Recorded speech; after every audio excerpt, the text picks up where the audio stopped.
This is a koan from the Shoyoroku, the book of Equanimity.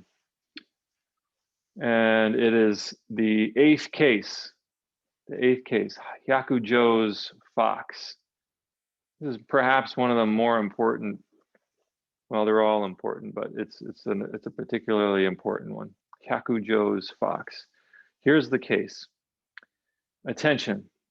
Every time Hyakujo ascended the high seat, an old man was present, listening to the Dharma. He would leave with the monks, and one day he didn't leave. And Hyakujo asked, "Who's this standing there?" The old man replied, "Once, in the time of Kashyapa Buddha, I lived on this mountain. There is a student who asked me, does a person who has accomplished his practice fall into cause and effect?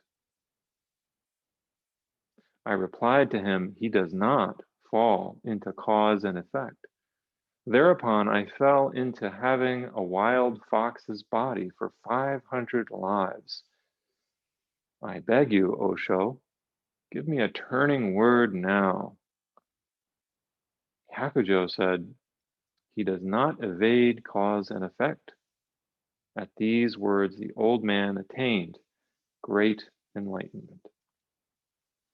Okay, so that's the story. I'm going to give a little bit of my interpretation of it, and maybe you have some interpretations or questions about it too, or comments.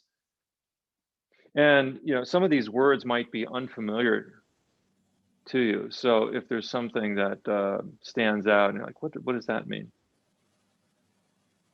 So, yeah. Could you please repeat what did the master say?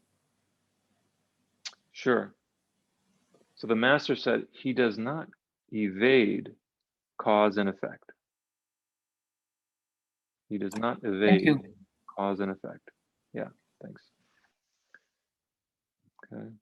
So one point, I want to make 3 points about this. The first point is about guilt, or perhaps shame might be another word.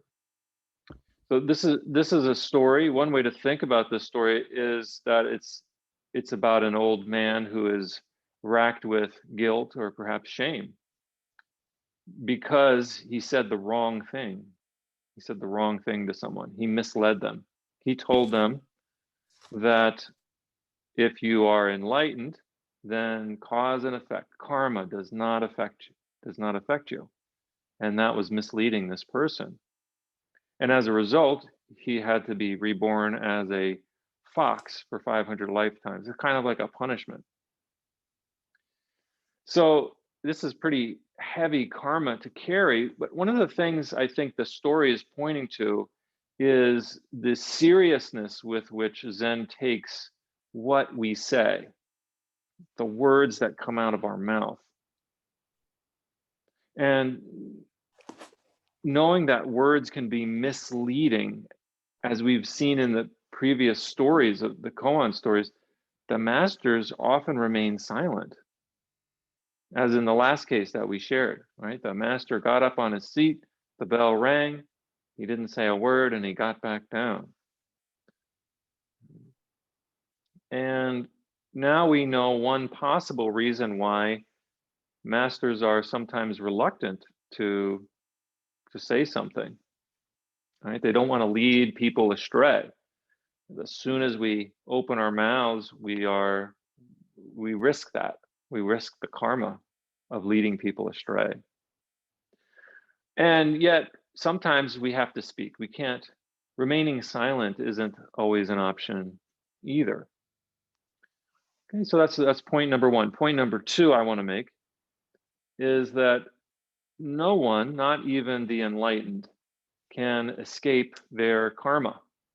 Not even enlightened beings can escape karma, the law of cause and effect. And it's no coincidence that the teacher, the master in this story, is Hyakujo. So just for a little bit of context, Hyakujo is famous for creating the Zen Shingi, the rules. So when Buddhism moved from India to China, the rules that governed the lives of the monks in India didn't quite fit in Chinese culture. And so there was a whole nother set of rules that came to be generated. And Hyakujo is said to be the one that is responsible for doing that. So he helped Buddhism to adapt to a foreign country, right? Going from India to China.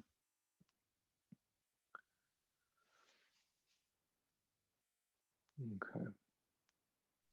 So it was believed by some in the time of the Buddha that if you were enlightened, then you were not subject to karma. That was a held belief by many people, that if you were enlightened, that you wouldn't be subject to cause and effect. And perhaps you can see how this would be a dangerous view to have. And perhaps I'm not sure, it's just my own conjecture, but perhaps this view was seen as a kind of superstition by the Chinese, who are very pragmatic, very practical. I don't know, but maybe Jay has some more to share on that one. So Buddhism, yeah, go ahead. Oh, go ahead, and then I'll ask my question. Sure. So Buddhism had to be clear and state this outright, that no one, no matter how enlightened they are, is above the laws of cause and effect. No matter who we are, we can't ignore our karma. And this is a place where we have to be careful, because in many cases in the United States, there might be some unconscious ideas where students see their teachers as above the law of karma. So maybe the teacher doesn't see themselves as that way, or maybe they do. But sometimes students project onto the teacher this kind of perfect being. They want to see their teacher as, without flaws. Not every student does this, but some do this. And yeah, so it's something to be careful about. It's something to be watchful about. The true teacher is inside of you. The real teacher is inside of you. And this is what Zazen, this is what our Zazen practice is pointing us back to. You're your best teacher. Listen to yourself. And the question is, how do we know that we're listening to the true teacher in ourselves and not our ego? Right? That's a kind of question to this takes discernment. It takes kind of questioning. It takes trust too. And this is where an external teacher may be helpful, or the sangha, the community, may be helpful, or your own research, your own investigation, your own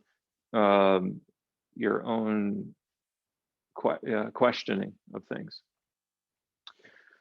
Okay. The third point I want to make is also with regards to karma. So according to the law of karma, we are in the situation we are in because of our actions in both this life and previous lives. Right? So that's a kind of Buddhist worldview, is that we've been recycled many times, and our present life is the result of not just this present lifetime, our actions that preceded this lifetime, but also previous lives. And if we want to change our situation, then the story shares with us that we need to ask humbly for help and to be open to guidance. Right? So there's a tremendous amount of humility in this story. You can see, like, this old man, he sits back, he waits for everybody to leave, and then he begs the master, please tell me, what is the correct answer to this question that I was asked? Are people who are enlightened above the law of cause and effect? And Master Hakuin says, no, they're not above the law of cause and effect. And he needed to hear that. He needed to hear that from somebody else. But here's another thing I want to make is that perhaps we need to also consider here that with regards to trauma, with regards to when we experience trauma, karma, here's this, and this might be controversial. This might be a controversial statement here. With regards to trauma, karma becomes irrelevant. Our karma becomes irrelevant.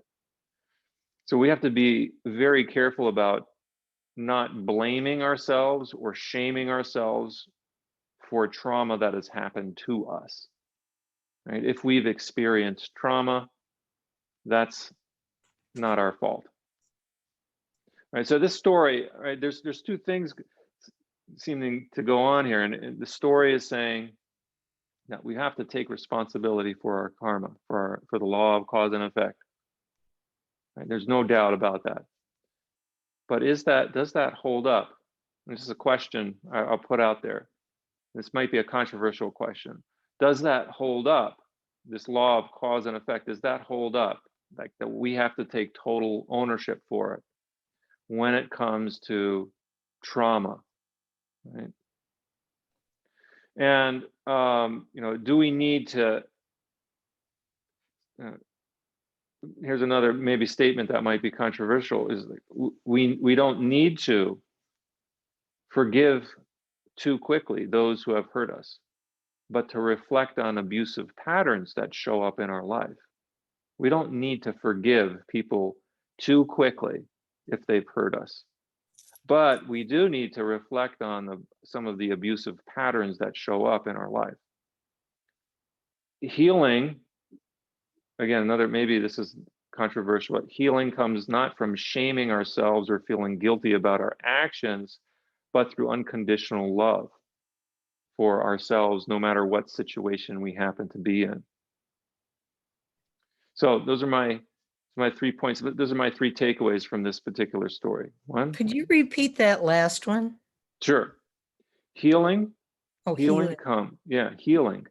Healing from the karma that we find ourselves in comes not from shaming ourselves or feeling guilty about our actions, but through, those things can maybe provisionally help us. Shame and guilt, they might get us motivated a little bit for some people, it might get us motivated to change. But the foundation for transformation is unconditional love for ourselves, no matter what situation we happen to be in any given moment, to have unconditional love. I have another question about the book that you've got. I've got one that says Book of Serenity. Right. Is Yeah, this those the are same thing. It's the same thing. Okay.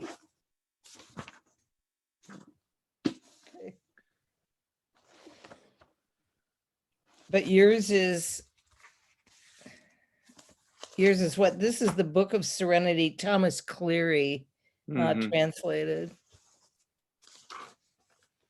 Yes. Yeah. So the one that I have is it's by a Zen teacher named Jerry Shishin Wick. It's just another translation of it. Yeah. Okay. Right? The Thomas Cleary one, that's one that I'm familiar with too. It's just a slightly different translation.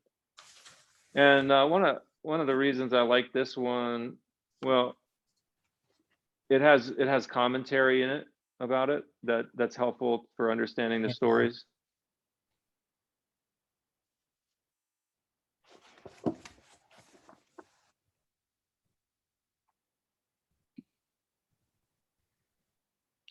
So these concepts of karma, samsara, rebirth, I think if we think of them in sort of supernatural, literal rebirth, it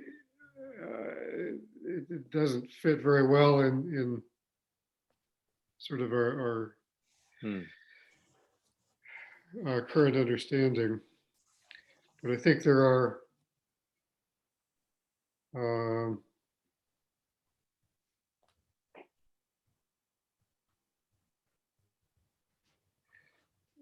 sort of other ways you could conceptualize them Mm-hmm. that feel fairly comfortable to me. That is, I think one can be trapped in a kind of samsara or that maps pretty well to guilt and shame. Mm-hmm. Mm-hmm. And you're freed from that kind of wheel by realizing that fault is limited, and that we're not solely responsible for things that may have happened in the past. Mm-hmm. Mm-hmm. It is sort of this idea of no independent origination. Right. Right. Yeah. Yeah.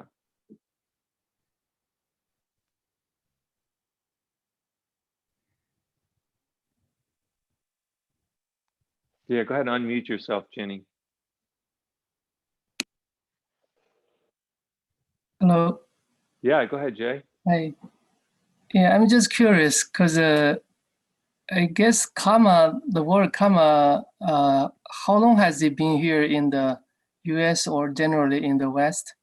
It's a pretty new word because Yeah.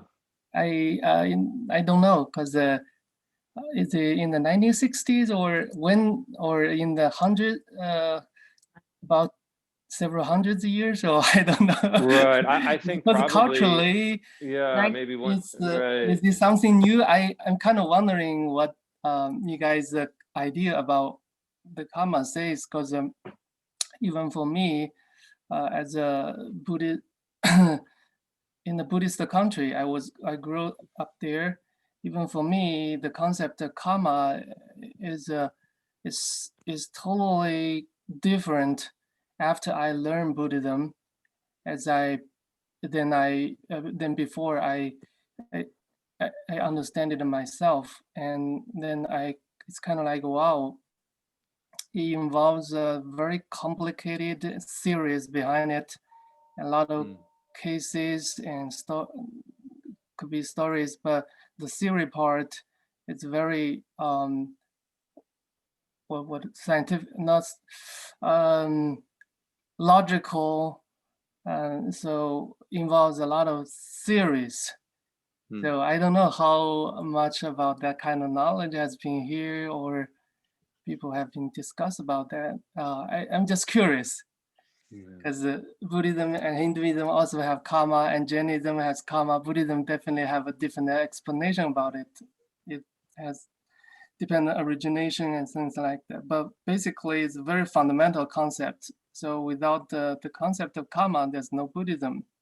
I can say that. So Daijing mentioned the koan about,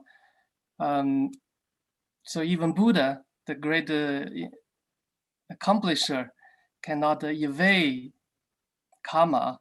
That means everything is within that. So karma explains everything, like God explains everything in Christianity. But I noticed the translation. I kind of feel like the translator used evade.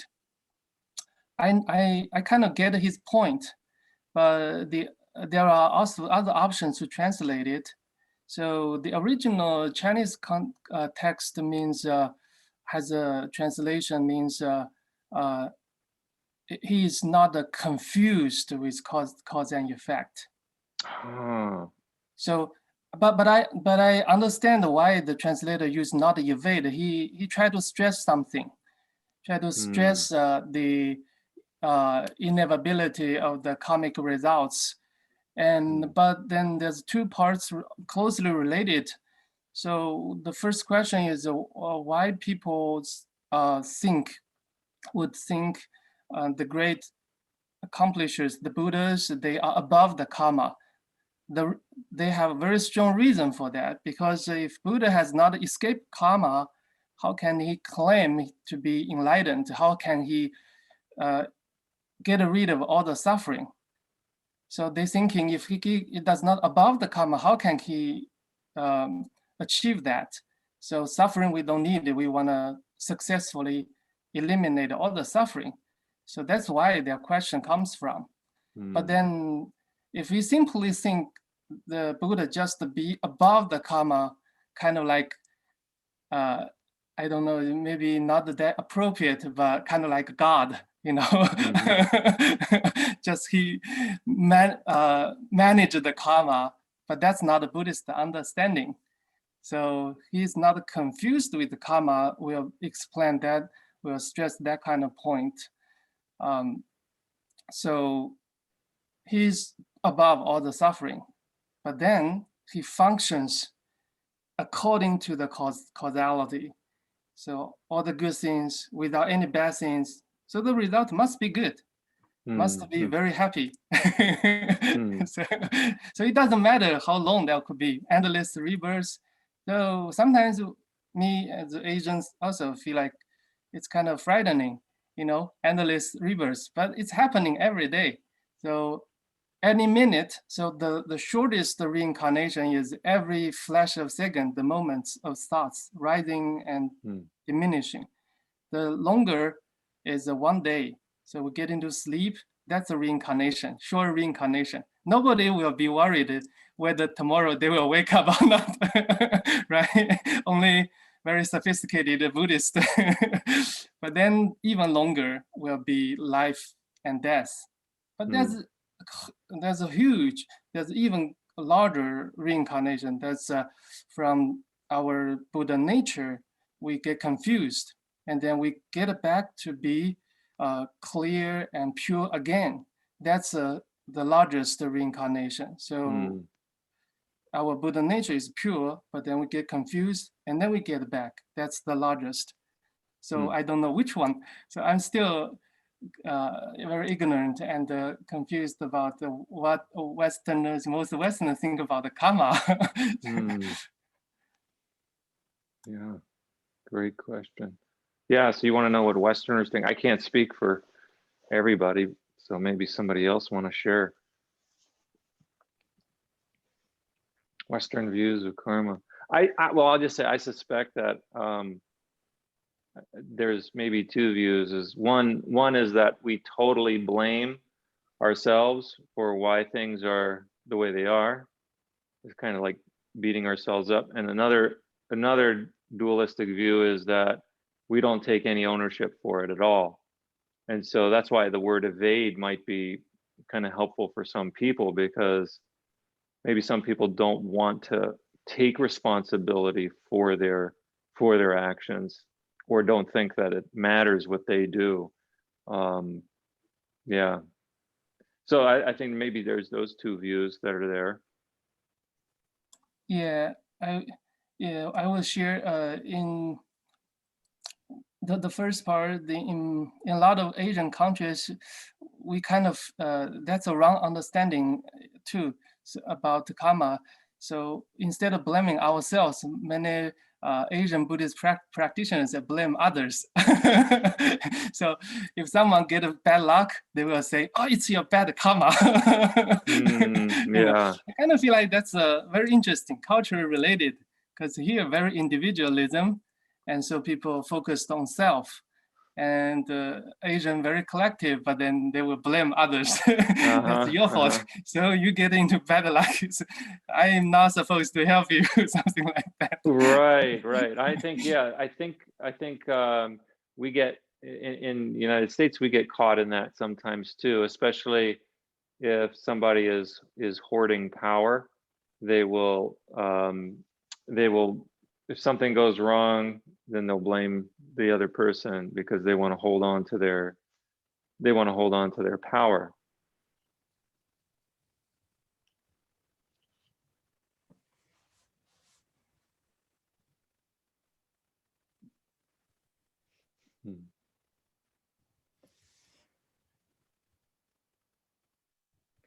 What is the effect of becoming enlightened?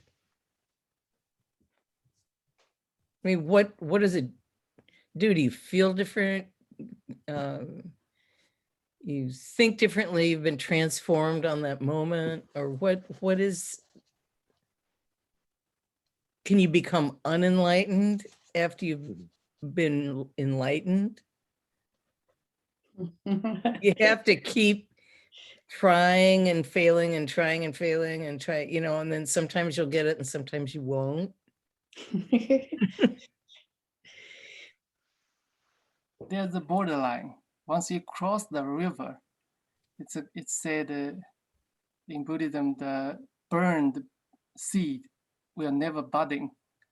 So the fundamental ignorance has been burned. It cannot budding anymore. So suffering won't just naturally diminish, but it takes time. Even bodhisattvas, they have mental afflictions, but that's not that strong, because Chris, right? We see, Zen says we see like in the mirror. So once people truly feel like they see in the mirror, then, you know, that kind of feeling, all the mental afflictions, negativities won't be strong. You can just handle that. And then your power can grow until eventually, because His Holiness Dalai Lama says, the potential of mind has no limit. If you truly believe that, the self-growth will has no limit until finally be limitless. That's become fully enlightened as Buddha. Meaning, I would use Christian word, omnipotent. Omnipotent. Knowing everything, but not omnipotent, because he is not above karma. What is omni? Yeah, omniscient. Omnipresent. Omniscient. Well, I feel kind of I'm just careful about saying anything about that question, because I'm afraid I may be reborn as a fox for 500 lifetimes. Yeah, that's true. That's but true. Jay, you did a good job. I don't want to. Yeah, that was a great job, Jay. I like that one. That's true, because if we put it very accurately, nothing said can be correct, because that's definitely true. I'm not saying that's not true, because words cannot describe it. So I'm very appreciated Daishin mentioned that. There's a saying in Zen called, "Oh, once you open your mouth, that's wrong." And That's what? yeah, Wrong? once you open your mouth, that's wrong. Why? It's not just saying you say something that's wrong. It's saying once your mind, because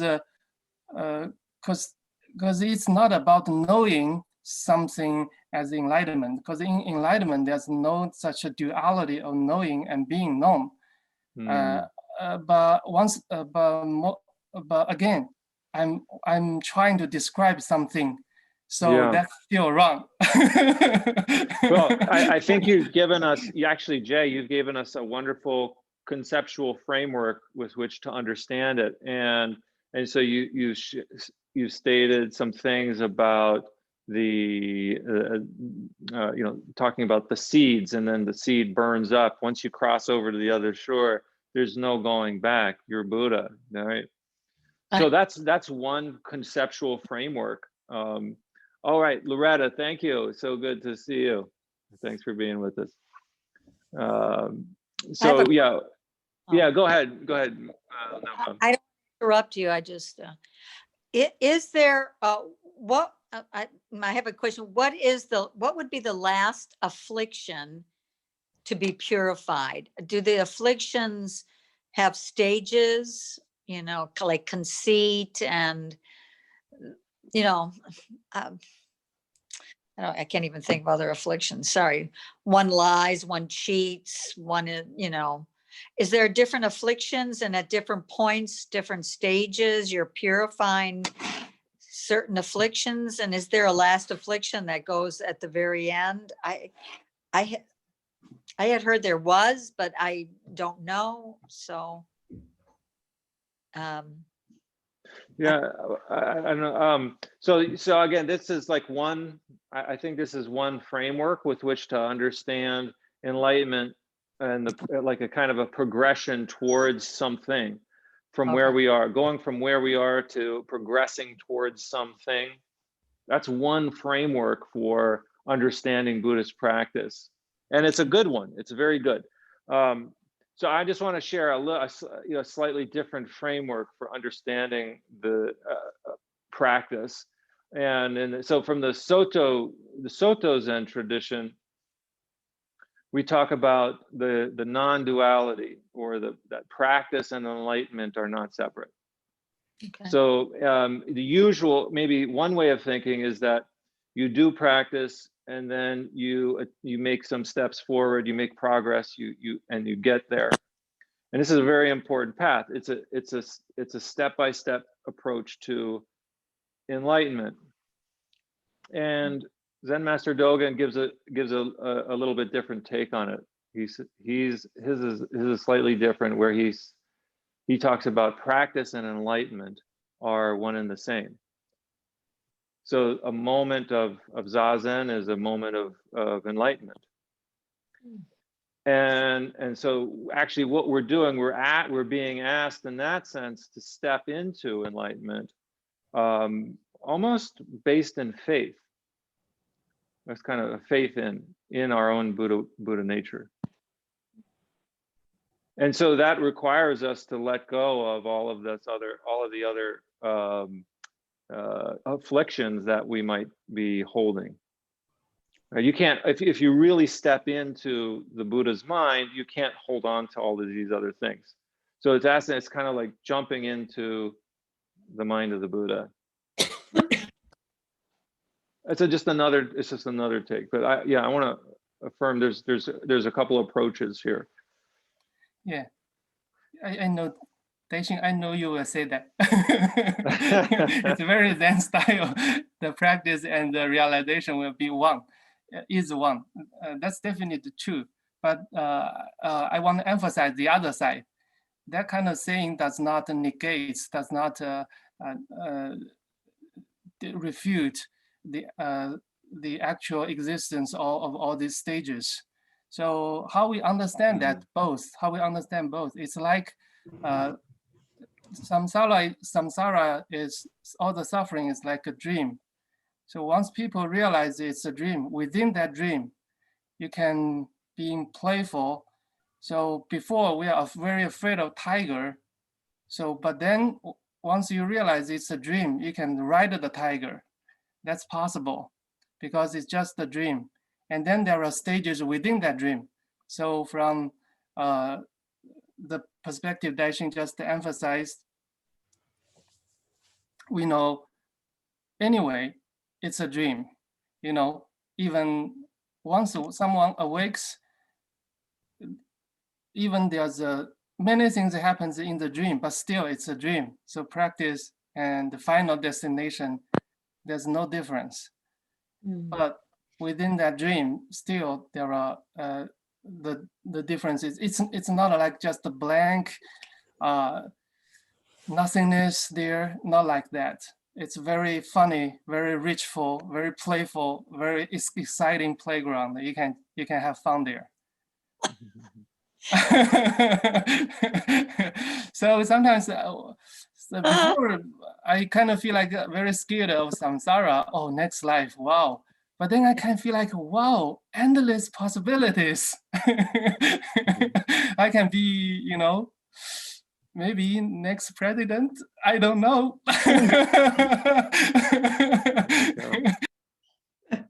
But would that be fun? Yeah, it could be very distressful if I'm still confused, you know. Forget the dream.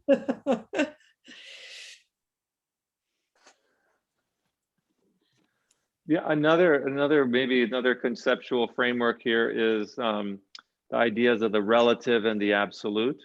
right? We live in two worlds simultaneously. One is the relative dimension, where there's progression, there's change, there's ups and downs, highs and lows. And then there's the absolute dimension, which is beyond all of those dualities. And we live in both of those worlds. It's not like you're in the relative or you're in the absolute, but we're living in both.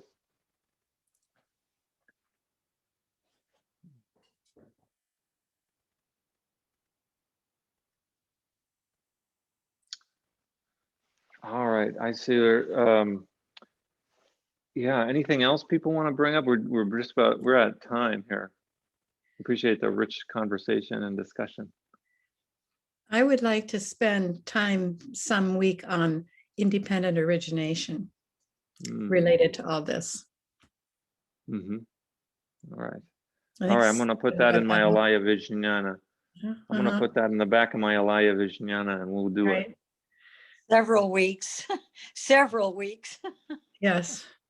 Yeah, Buddhist psychology. All right. It's a couple of, let me see, there's a couple of things I want to mention. Oh, right. So if you're interested, I'm trying to get a web page together with folks from the sangha, and if you're interested in being up there, I actually have a page up there already. If you want to check the Zen Fields website and see what it looks like, but if you go to the About Us, I'm just compiling folks together, faces that and maybe make a 2 or 3 sentence thing of what brings you to Zen practice, and I'll add it up there on the website so that we have some real faces at the Zen Fields. We're also we're in the process of we're honing in. We've been working with a lawyer. Thanks to Chris and Mignette, we've been working with a lawyer to get the 501c3 papers established and stuff. So it's getting closer and closer. It's kind of exciting. That will hopefully be an official, like, government recognized organization here, but I don't want to say that too loudly. Yeah. And thanks to Keith too, who's been on our board, and Jay, and y'all don't know this, but Stephen just agreed to come aboard, so happy to have him too. Yeah. All right. We will see you then next time. Thank you all so much for being here this evening. May you be safe. May you be well. May you be happy. May all beings be safe. May all beings be well. May all beings be happy. Thank you all for your contributions this evening.